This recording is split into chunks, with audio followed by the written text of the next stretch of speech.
నమస్తే, నేను మీ సురేష్. ఇక రాష్ట్రంలో ఎమ్మెల్సీ ఎన్నికలు జరుగుతున్నాయి. ఎమ్మెల్సీ ఎన్నికల్లో తమ విజయం సాధించడానికి మరి అభ్యర్థులైతే పోటాపోటీగా ప్రచారాలు కూడా నిర్వహిస్తున్నారు. అయితే ఈ ప్రచారాలు చేసుకోవడంలో తప్పులేదు, కానీ ఈ పట్టభద్రులకు సంబంధించి వారి అప్లికేషన్ మీద నెంబర్ చూసి ఆయా పార్టీలు సేకరించి వాళ్ళనైతే విసిగెత్తిచ్చేస్తున్నారు పట్టభద్రుల్ని. అసలు ఓట్లు ఎందుకు నమోదు చేసుకున్నామా, మాకెందుకురా ఈ బాధలో అని కొంతమంది పెదవి విరుస్తున్నారు. ఇక డైరెక్ట్గా విషయానికి వస్తే మనకి గుంటూరు ఎమ్మెల్సీ బరిలో ప్రస్తుతానికి ఉమ్మడి కృష్ణా జిల్లాకి అలాగే గుంటూరు ఎమ్మెల్సీగా అభ్యర్థులుగా కూటమి నుంచి ఆలపాటి రాజేంద్ర ప్రసాద్, అదేవిధంగా పీడీఎఫ్ బలపరిచిన అభ్యర్థిగా మరి ప్రస్తుత సిట్టింగ్ ఎమ్మెల్సీ కేఎస్ లక్ష్మణరావు గారు అయితే బరిలో ఉన్నారు. వీరితో పాటు ఇంకా 22 మంది సభ్యులైతే అభ్యర్థులైతే బరిలో ఉన్నారు. కానీ ప్రధానంగా పోటీ వీరిద్దరి మధ్య కొనసాగుతుంది. ఈ క్రమంలో మరి ఆలపాటి రాజేంద్ర ప్రసాద్ గారి వ్యక్తుల నుంచి ఫోన్ కాల్స్ పదే ఐవీఆర్ఎస్ కాల్స్ రావడంతో ఓటర్లు అయితే విసిగెత్తిపోతున్నారు. ఉదయం నుంచి సాయంత్రం వరకు కూడా అనేక రకాలుగా కాల్స్ మెసేజెస్ వస్తున్నాయంటూ ఓటర్లు అయితే ఆవేదన వ్యక్తం చేస్తున్నారని కూడా చెప్పొచ్చు. ఎందుకంటే మేము ఇంత చదువుకొని మాకు తెలుసు కదా ఎవరిని ఎన్నుకోవాలో ఏంటో, అలాగా మా మానను మమ్మల్ని వదిలేస్తే మేము ఆ టైంకి వచ్చి ఓట్లు వేస్తాం కదా, సరే ఒకసారి అంటే గుర్తు చేయొచ్చు, 2 సార్లు అంటే గుర్తు చేయొచ్చు, పదే మేము కనీసం భోజనం చేసే పని లేదు, మరి ఏదన్నా మా పనులు మేము చేసుకునే పని లేదు, వర్క్ ఫర్ హోమ్ చేసే వాళ్ళం కూడా చాలామంది ఉన్నాం, మా పనులు మమ్మల్ని చేసుకుని ఈ కాల్స్తో విసిగిచ్చేస్తున్నారు, పలానా అభ్యర్థిని బలపరిచారు ఓట్లు వేయండి అని అడుగుతున్నారు. లేదు తప్ప మీరు చదువుకున్నారు, మీరు ఎంఎస్సీ చేశారు, లేకపోతే డిగ్రీ చేశారు, లేకపోతే బీకామ్ చేశారు, ఏదో కోర్స్ చేశారు, మరి మీకోసం ఇది అందించబోతున్నారు, మీకు నిరుద్యోగ భృతి ఇప్పుడు రాబోతుంది, డిఎస్సి ఇప్పుడు ప్రకటించేలాగా ఆయన కృషి చేస్తారు, లేకపోతే జాబ్ క్యాలెండర్ సక్రమంగా అమలు చేసేలాగా నేను చర్యలు తీసుకుంటాను, నన్ను గెలిపించండి, లేకపోతే కొన్ని పెట్టుబడులు లాంటివి తీసుకొచ్చి ఎన్నో ఉద్యోగ అవకాశాలు కల్పిస్తాము, నన్ను గెలిపించండి, ఇలాంటి ప్రచారం ఏమీ లేకుండా కూడా ప్రభుత్వంతో కలిసి నడవండి, ప్రశ్నించడంతోనే ఆగిపోయే నాయకుడు కాదు, సమస్యకి పరిష్కారం చూపించే వ్యక్తి అంటూ ఈ వాట్సాప్లో వాటిలో వదరగొట్టేస్తున్నారని మాకు నిద్ర పట్టలేదని కొంతమంది ఆవేదన వ్యక్తం చేస్తున్నారు. మొన్న మేము జర్నలిస్టుగా ఉన్నాం కాబట్టి గ్రౌండ్ లెవెల్లో మేము తిరిగేటప్పుడు మాకు తారసపడినటువంటి ఒక ఘటన ఇదనమాట. దానివల్ల మనం ఈ వీడియోలో మాట్లాడాల్సి వస్తుంది. నేరుగా హోటల్స్ దగ్గర వాటి దగ్గర 2-3 గ్రాడ్యుయేట్స్ కనిపించినప్పుడు వాళ్ళ ఫోన్లో ఈ మెసేజెస్ ఈ కాల్స్ వస్తున్నప్పుడు వాళ్ళ మధ్య జరిగినటువంటి సంభాషణ ఇది. ఇప్పటికే కూటమి ప్రభుత్వం మరి గత ప్రభుత్వం ఏమీ చేయలేదు, మేము పెట్టుబడులు తీసుకొస్తాం, రాష్ట్రానికి సంపద సృష్టిస్తామని అధికారంలోకి వచ్చింది, సూపర్ 6 లాంటి పథకాలను కూడా అమలు చేసి రాష్ట్రాన్ని అభివృద్ధి పదం వైపు నడిపిస్తామని చంద్రబాబు నాయుడు గారు అలాగే పవన్ కళ్యాణ్ గారు మోడీ గారు డప్పు కొట్టి మరీ వచ్చారు. 9 నెలలు 10 నెలలు కావస్తున్నాయి. ఇప్పటి మట్టికి ఆ సూపర్ 6 పూర్తి స్థాయిలో అమలు కావట్లేదు.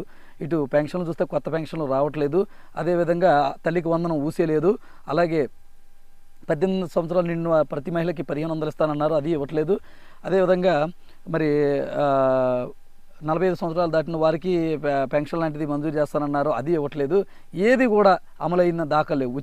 మహిళలకు ఉచిత బస్సు ఇవేమీ లేదు. మరి విజన్ 2047 అంటూ మళ్ళీ చంద్రబాబు నాయుడు గారు మళ్ళీ 2047కి వెళ్ళారు.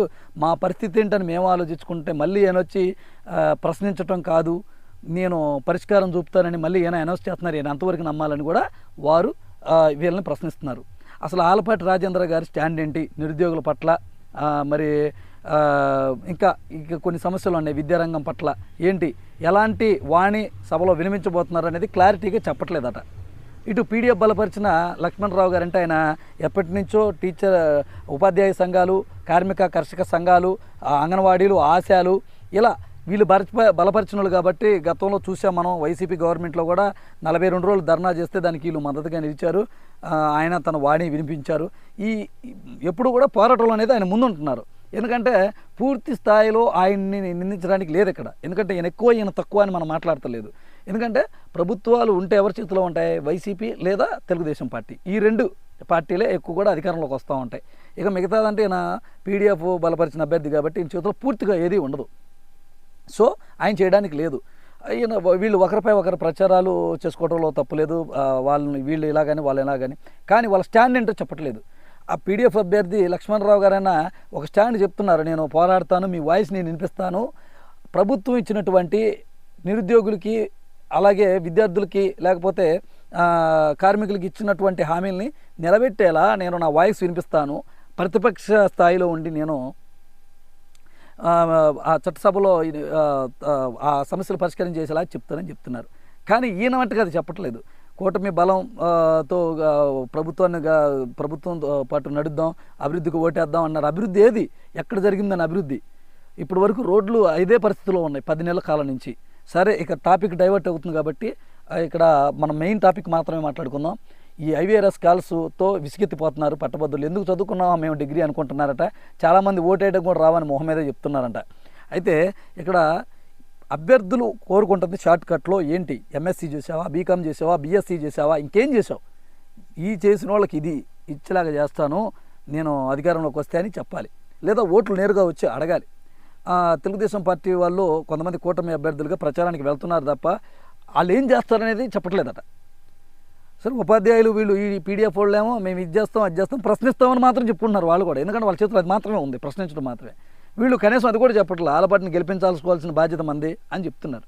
సో మరొక టాపిక్ మనం వస్తే, ఇక వైఎస్ఆర్ కాంగ్రెస్ పార్టీ ఇప్పుడు ఎమ్మెల్సీ అభ్యర్థిని నిలబెట్టలేదు కాబట్టి వాళ్ళ ఫోన్ కాల్స్ ఇవి రావట్లేదు. మరి వాళ్ళ అభ్యర్థులు వాళ్ళ పార్టీ అభిమానులు ఎవరైనా ఉంటే గ్రాడ్యుయేట్స్లు మరి వాళ్ళు ఇటేసుకుంటారో ఏమో తెలియదు. కానీ సో ఏదేమైనా ఈ ఫోన్ కాల్స్తో కాదు, ఆలపాటి గారు నేరుగా ఏం చేస్తారో మీరే చెప్పండి.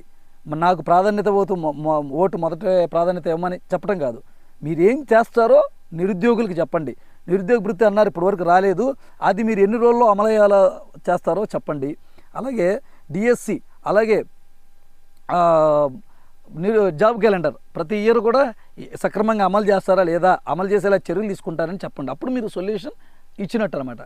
అంతేలాగాని ప్రత్యర్థుల మీద కేవలం విమర్శలు చేసే మాత్రమే అధికారంలోకి రావాలనుకోవటం, గెలవాలనుకోవటం తప్పు అని నిరుద్యోగులు ముక్త ఖండంతో ఖండిస్తున్నారు. సో వాళ్ళని ఇంకా విసిగించకుండా నేరుగా మీరు ఏం చేస్తారో దాని వీడియో రూపంలో చెప్పండి, రిలీజ్ చేయండి, ఓట్లు అడగండి. సో ఇది ఈరోజు టాపిక్ అనమాట.